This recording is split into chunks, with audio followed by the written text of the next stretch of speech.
एक कुंवारी लड़की अपने घर से निकलती है बड़ौदा और मुंबई जाने के लिए, लेकिन आखिर क्या होता है कि वो अचानक रास्ते से ही गायब हो जाती है। तो आइए मित्रों, आज हम आपको यही कहानी सुनाने वाले हैं। कहानी को आगे बढ़ाते हैं। ऋतु युवा, सुंदर और शिक्षित युवती थी और उसके साथ साथ स्मार्ट भी थी। कुंवारी युवती को अकेले लंबे सफ़र पर अक्सर लोग नहीं भेजते हैं, लेकिन उसके मामले में थोड़ी अलग बात थी, क्योंकि वो इससे पहले भी कई बार बड़ौदा और मुंबई की यात्रा कर चुकी थी। तो लंबी दूरी के लिए टिकट की बुकिंग पहले से ही होती है, इसलिए 15 मार्च को ही ऋतु ने एक लग्जरी बस में विंडो वाला टिकट अपना बुक कराया और माता पिता का आशीर्वाद लेके 16 मार्च 2018 को वहाँ से बस से निकल लेती है। और बस से निकलने के बाद रास्ते में जैसे जैसे आगे बढ़ती है तो उसके माता पिता से उसकी लगातार बात होती रहती है, लेकिन जैसे ही वह अहमदाबाद पहुंचती है, अहमदाबाद पहुंचने से थोड़ा पहले ही घर वालों से बात होती है और उसके बाद उसका मोबाइल स्विच ऑफ हो जाता है। लेकिन उसके माता पिता इसके बावजूद भी कई बार फ़ोन लगाते हैं, लेकिन उसका मोबाइल स्विच ऑफ ही रहता है। तो उसके माता पिता सोचते हैं कि हो सकता है कि उसकी मोबाइल की बैटरी डाउन हो गई हो, इसलिए उसने मोबाइल स्विच ऑफ कर लिया है। धीरे धीरे रात गुजर गई। अगले दिन भी उसके माता पिता ने फ़ोन लगाया, लेकिन मोबाइल स्विच ऑफ ही आता रहा। तो बड़ौदा में जहां रिश्तेदार के यहाँ उसको जाना था, उसके पिता ने वहाँ फ़ोन लगाया तो वहाँ भी बताया गया कि अभी भी यहाँ ऋतु नहीं पहुँची है। अब उसके पिता को शंका होने लगी, आखिर क्या कारण था कि ऋतु अभी तक रिश्तेदारी में नहीं पहुँची है और मोबाइल भी उसका बंद है। बहुत सोचने पर उनको विवश कर दिया, क्योंकि कुंवारी व जवान लड़की बड़ोदरा नहीं पहुँची, आखिर गई कहाँ। तो आगे क्या होता है, उसके पिता 2-3 दिन तक उसकी खोज अपने आप करते रहते हैं, लेकिन जब नहीं पता लगता है तो पुलिस थाने में जाके इंस्पेक्टर साहब को अपनी तहरीर दर्ज करवाते हैं और पूरी बात बताते हैं कि सर, इस तरह से मेरी लड़की जो है गायब हो गई है। तो इंस्पेक्टर साहब पूरी बात को ध्यान से सुनते हैं। इसके बाद वहाँ से जिस बस पे वो गई थी, उस बस पे जाके कंडक्टर और ड्राइवर से पूछताछ करते हैं। तो ड्राइवर को उन्होंने फ़ोटो दिखाया कि ये लड़की आपके बस में क्या सवार हुई थी। तो ड्राइवर और कंडक्टर कहते हैं हाँ, बस में ये लड़की सवार थी। कहाँ तक आई थी? तो ड्राइवर और कंडक्टर बताते हैं कि ये अहमदाबाद तक हमारी बस पे आई। इसके बाद ये अहमदाबाद में उतर गई। तो इंस्पेक्टर साहब आगे पूछते हैं, तो ये बताइए कि इसके साथ और कोई था, ये अकेली थी? तो कंडक्टर कहता है कि ये बिल्कुल अकेली थी।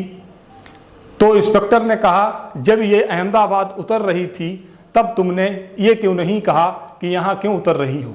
तो कंडक्टर ने कहा, सर, मैंने कहा था कि आपने टिकट बड़ोदरा की ली है और उतर रही हैं अहमदाबाद, आखिर क्यों? तो उस लड़की ने कहा कि मेरा कोई ज़रूरी काम है, इसलिए मैं यहाँ पे ही उतर रही हूँ। इंस्पेक्टर साहब को जितना ये मामला सीधा लग रहा था, उतना सीधा ये मामला था नहीं।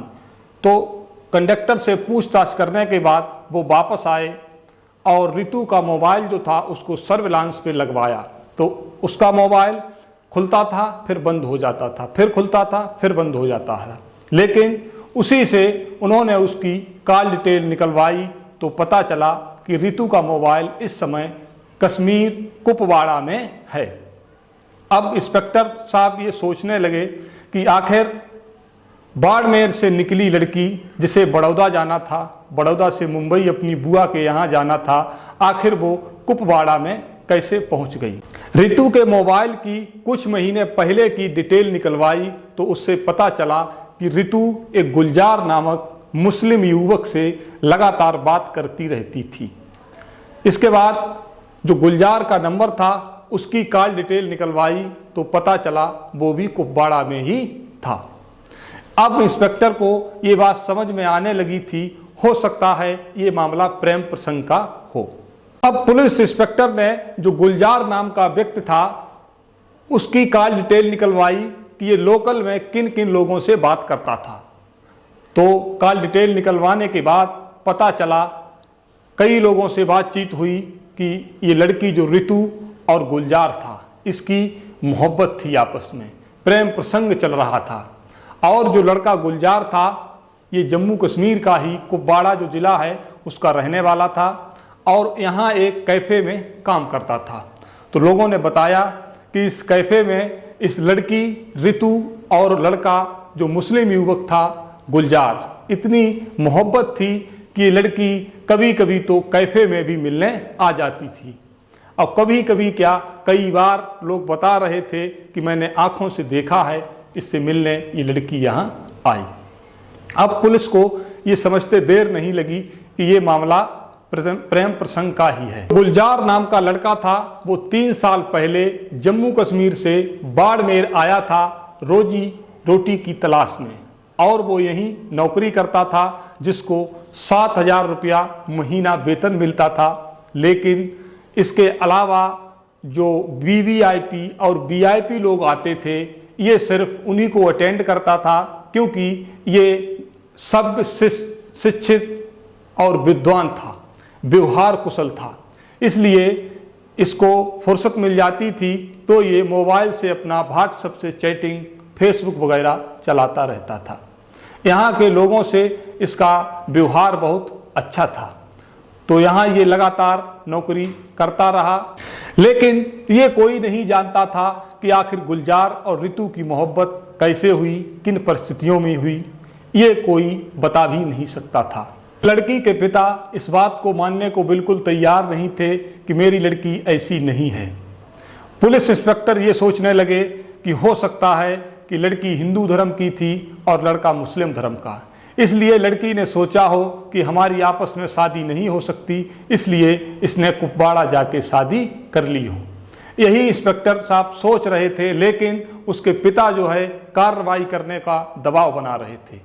तो पुलिस इंस्पेक्टर ने अपनी एक टीम कुपवाड़ा भेजी, लेकिन वहाँ से बेरंग होकर लौटना पड़ा, क्योंकि वहाँ की पुलिस जो थी उसने कोई भी सहयोग नहीं किया। उनको एक चिट्ठी मिली जिसमें स्पष्ट लिखा था कि मैं ऋतु आपको स्पष्ट कर देना चाहती हूँ कि मैंने और गुलजार ने शादी कर ली है, क्योंकि मेरे घर वाले मेरी शादी से एतराज़ उठाते थे, शादी नहीं करते, इसलिए मैंने इस्लाम धर्म भी कबूल अपनी मर्जी से कर लिया है। मुझे परेशान न किया जाए और मुझे मेरी ज़िंदगी जीने दी जाए। लेकिन उसके पिता जो थे लड़की के गणेश खंडेलवाल, उन्होंने इस बात को नहीं माना। उन्होंने हाई कोर्ट में जाके अपना मुकदमा दायर किया, तो वहाँ से पुलिस को सूचना दी गई कि इसकी जांच की जाए। पुलिस जांच कर ही रही थी, तब तक एक वीडियो फेसबुक पे वायरल होता है और उसमें लड़की स्पष्ट रूप से कहती है कि मेरे माता पिता और मेरे घर वाले मुझे किसी प्रकार से परेशान न करें, क्योंकि मैंने अपनी मर्जी से शादी कर ली है। और ये वीडियो देखकर पुलिस वाले जो थे वो पूरी तरह से समझ चुके थे कि ये पूरा मामला प्रेम प्रसंग का है, और पुलिस ने अपनी चार्जशीट दाखिल कर दी और केस को बंद कर दिया। लेकिन लड़की के जो माता पिता थे वो इस बात को मानने को तैयार नहीं थे कि मेरी बेटी ऐसी नहीं हो सकती है, ज़रूर उसके साथ साजिश की जा रही है, और जो लड़का है वो जो दिखा रहा है वो ही ये सब देख रहे हैं, और ये गुलजार हम सबको मूर्ख बना रहा है। लेकिन मेरी बेटी सही है, उसको फंसाया गया है। लेकिन पुलिस आखिर कर भी क्या सकती थी, क्योंकि उसने स्वयं वीडियो डाला था। कई प्रकार की वीडियो में बातें हुई। धीरे धीरे उसके पिता जो थे वो अपने कानूनी कार्रवाई में लगे रहे। लेकिन आगे क्या होता है कि एक दिन वो लड़की भाग के किसी तरह से घर पे आ जाती है, तो उसके माता पिता जब उसको देखते हैं तो उसकी आंखें फटी की फटी रह जाती हैं कि आखिर ये लड़की कहाँ थी और कैसे आ गई। फिर लड़की ने जो कहानी सुनाई उसको सुन के आप दंग रह जाएंगे कि ये मोहब्बत थी या लव जिहाद था। तो आइए मित्रों, अब आपको आगे की कहानी सुनाते हैं। लड़की ने बताया कि मैं एक दिन उसी कैफ़े में कॉफ़ी पीने गई जहाँ पे ये गुलजार काम करता था। मैं वहाँ से चली तो गुलजार ने मुझसे मेरा सेल नंबर मांगा, लेकिन मैंने स्पष्ट रूप से मना कर दिया। कोई बात नहीं, वो बात आई गई हो गई। मैं स्कूल जाने लगी और ये गुलजार जो था मेरा पीछा करने लगा। पीछा करते करते करीब 10-15 दिन गुजर गए तो मैंने एक दिन रास्ते में इसको बुलाया कि यहाँ आओ और उससे पूछा कि आखिर क्या कारण है, तुम मेरा पीछा क्यों कर रहे हो। तो उस लड़के ने जवाब दिया कि मैं आपका पीछा नहीं करता, अगर मुझे उसी दिन तुम अपना मोबाइल नंबर दे देती। तो लड़की ने कहा कि मैंने तुमको मना कर दिया था उसी दिन, फिर मोबाइल नंबर क्यों मांग रहे हो। तो उसने कहा नहीं, मुझे तुमसे बेइंतहा मोहब्बत है और मेरी मोहब्बत को तुम स्वीकार कर लो। मैं तो तुम्हारा पीछा भी नहीं करता, ये लफंगों वाला काम तो मैंने तब किया है जब तुमने मुझे अपना मोबाइल नंबर नहीं दिया। इतनी बात लड़की ने बताई तो पिता ने पूछा और माँ ने पूछा आगे बेटी क्या हुआ। तो उसने बताया कि एक दिन मैं जा रही थी कॉलेज को, तो ये गुलजार नाम का जो मुस्लिम युवक था ये मेरे पास आया और मुझसे कहा कि मेरी मोहब्बत को स्वीकार कर लो। तो मैंने कहा मैं मोहब्बत स्वीकार ना करूं तो तुम क्या करोगे। तो उसने अपने मोबाइल में फ़ोटो दिखाए जिसमें इसने सिर तो मेरा था, मुंह मेरा था, लेकिन बॉडी किसी दूसरे की लगा दी जो अश्लील थी। बिल्कुल नंगे फ़ोटो थे, न्यूड फ़ोटो थे। ये सब देखकर मैं डर गई और इसी डर के कारण मैंने गुलजार का प्रेम स्वीकार कर लिया। अब उसे तो जो चाहिए था वो मिल चुका था। अब गुलजार मुझे बार बार बुलाने लगा, कहीं दूसरी जगह, फिर कहीं दूसरी जगह, इस तरह से कहीं न कहीं बुलाता था। कभी कभी कैफ़े में भी बुलाता था। फिर आगे क्या हुआ, ये गुलजार जो था अपने कुपवाड़ा चला गया। वहाँ से इसने मुझे फ़ोन किया कि या तो मेरी बात मानो और नहीं तो मैं फ़ोटो तुम्हारे इंटरनेट पे वायरल कर दूंगा। इसी डर के कारण मैं बस में गई और ये मुझे फ़ोन से गाइड करता रहा और पीछे पीछे बस के इसके 4 बंदे थे जो गाड़ी से आ रहे थे। जैसे ही मैं अहमदाबाद पहुंचने वाली थी, मुझे गुलजार ने फ़ोन किया कि रितु तुम कहाँ हो। तो मैंने कहा मैं अहमदाबाद पहुंचने वाली हूँ। तो इसने कहा कि अहमदाबाद उतरो और यहाँ से उतरने के बाद सीधे एयरपोर्ट जाओ और वहाँ से तुम्हें हवाई जहाज़ के द्वारा दिल्ली जाना है और दिल्ली से सीधे श्रीनगर को आना है। तो इसी के कहे अनुसार मैं चलती रही और श्रीनगर से फिर मैं टैक्सी से कुपवाड़ा पहुंची और वहाँ इसने मेरे से शादी की, क्योंकि मैं मजबूर थी। मुझे ये डर था कि ये कहीं ये फ़ोटो वायरल न कर दे, इसीलिए मैंने इससे शादी की। और शादी करने के बाद इसके कहे अनुसार मैंने वीडियो बनाई और चिट्ठी लिखी। मैं वहाँ बंद थी, मेरा वहाँ कोई नहीं था। तो एक दिन क्या काम हुआ कि मैं कमरे में बंद थी। लोग ये इस डर से मुझे कमरे में बंद कर देते थे कि कहीं ऐसा न हो ये लड़की भाग जाए। कुछ दिन तक तो इसका व्यवहार ठीक रहा, लेकिन इसके बाद मेरे साथ मारपीट होने लगी और रोज़ रोज़ मेरे साथ बलात्कार होता था। मेरी वहाँ सुनने वाला कोई नहीं था। जब मैंने ये सुना कि ये मुझे दुबई बेचना चाहते हैं, तो मैं वहाँ से किसी न किसी तरह से मौका ढूंढने लगी। तब जाके मुझे मौका मिला और मैं वहाँ से भाग खड़ी हुई। अब यहाँ आई हूँ। जब उसके पिता ने ये कहानी सुनी तो रोने लगे, माता भी रोने लगी और वो लड़की भी रोने लगी। बड़ा दर्द हुआ, आखिर किस तरह से मेरी बेटी लव जिहाद का शिकार हो गई। अगले दिन अपनी बेटी को ले जाके एसपी साहब के यहाँ पहुँचते हैं और कहते हैं कि एसपी साहब देखिए मेरी बेटी आई है, इस तरह से ये लव जिहाद का शिकार हुई है।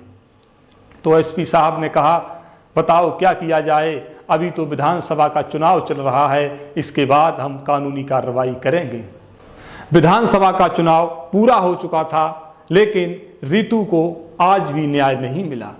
आप क्या सोचते हैं, क्या मिलेगा रितु को इंसाफ या नहीं मिलेगा?